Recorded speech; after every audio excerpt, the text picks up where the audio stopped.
बादशाह सलामत, मुझे बचा लीजिए, मेरी बादशाही को भी बचा लीजिए। आप फिक्र न करें, आज आराम कीजिए, हम कल सुबह रवाना होंगे। नहीं, मैं आज नहीं रुक सकता, आपको अभी मेरे साथ चलना होगा। बुजुर्ग उन तमाम नकाबपोश लोगों को लेकर उसी तरफ चले गए।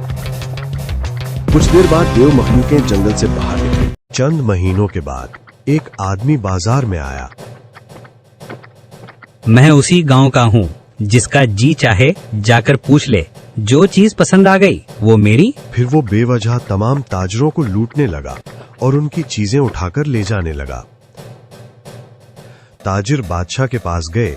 बादशाह सलामत, एक आदमी आया है, अपने आप को उस गांव का बताता है और हमें लूट रहा है। हम सच कह रहे हैं, इस बार हमने कोई झूठ नहीं बोला। लेकिन बादशाह को लगा कि वो उन लोगों पर झूठा इल्जाम लगा रहे हैं, इसलिए उसने उनकी बात कबूल ना की।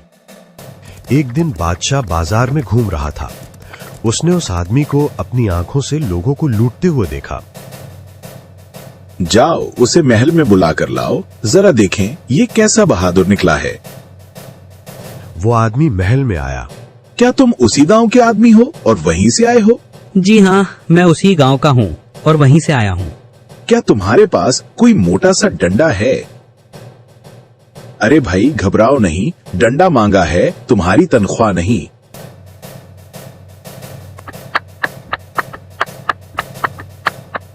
बस बादशाह सलामत, अब और ना मारिए, मुझसे बहुत बड़ी गलती हो गई, मुझे माफ कर दीजिए, आइंदा ऐसी हरकत कभी नहीं करूंगा।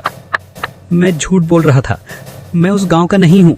इसे फौरन मेरी बादशाही से निकाल दो, और अगर दोबारा नजर आया तो फिर डंडा नहीं, सीधा कानून बोलेगा। उसी शाम दूसरे बादशाह की बादशाही का बादशाह दरबार में आया। बादशाह सलामत, मुझे बचा लीजिए, मेरी बादशाही को भी बचा लीजिए, वहाँ तो हमारी नींद भी डर डर कर आती है। अरे पहले आराम से सांस तो ले लीजिए, फिर बताइए क्या मुसीबत आ पड़ी है। मेरी बादशाही में अजीब मखलूकें आ रही हैं, हर रोज हमारे जानवर उठाकर ले जाती हैं। अगर यही हाल रहा तो जानवर हमें ख्वाबों में ही नजर आएंगे। आप फिक्र न करें, आज आराम कीजिए, हम कल सुबह रवाना होंगे। नहीं, मैं आज नहीं रुक सकता, आपको अभी मेरे साथ चलना होगा। अच्छा, अगर आपका इसरार है तो फिर अभी चलते हैं। जाओ सबको बुला लाओ, सफर लंबा है, कहीं रास्ते में कोई ये न कह दे कि हमें खबर ही नहीं थी। फिर बादशाह अपने वजीर और आधे सिपाहियों के साथ उस बादशाह की बादशाही की तरफ रवाना हो गया। वहां पहुंचते ही वही बुजुर्ग और तमाम नकाबपोश लोग भी पहुंच गए। बुजुर्ग ने बादशाह के कान में पूछा, वो मखलूकें किस तरफ से आती हैं? रास्ता ठीक होना चाहिए, वरना हम जंगल घूमते रह जाएंगे। मखलूकें किस तरफ से आती हैं? हाँ, वो इस तरफ से आते हैं, लेकिन आप क्यों पूछ रहे हैं? फिर बुजुर्ग उन तमाम नकाबपोश लोगों को लेकर उसी तरफ चले गए। कुछ देर बाद देव मखलूकें जंगल से बाहर निकले, लेकिन जैसे ही उन्होंने बुजुर्ग को देखा तो वहीं घुटनों के बल बैठ गईं। हम आपके सामने सरे तस्लीम गम करते हैं। तुम लोगों को किसने इजाजत दी कि इंसानों की दुनिया में आकर उन्हें परेशान करो? हमें माफ कर दीजिए, हमारे जंगल में जानवर खत्म हो गए थे, इसीलिए हम अपनी जान बचाने के लिए इंसानों की दुनिया में आ रहे थे। अपने जंगल के जानवर खत्म हुए तो सोचा इंसानों के जानवर मुफ्त के हैं। बड़ी अजीब अक्ल पाई है तुमने। हमारा इरादा इंसानों को तकलीफ देने का नहीं था। जाओ, इस बार माफ किया, लेकिन आइंदा अपना रास्ता अपने जंगल ही की तरफ रखना। इंसानों के जानवरों की दावत खत्म हुई।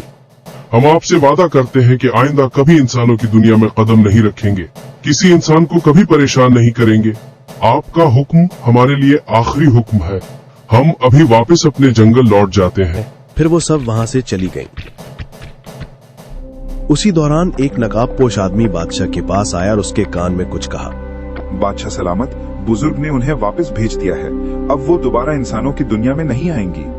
आपका मसला हल हो गया है, अब वो मखलूकें आपको दोबारा परेशान नहीं करेंगी। मैंने कहा था ना, अब फिक्र की कोई बात नहीं। अब सुकून से अपने जानवर भी पालें और खुद भी आराम करें।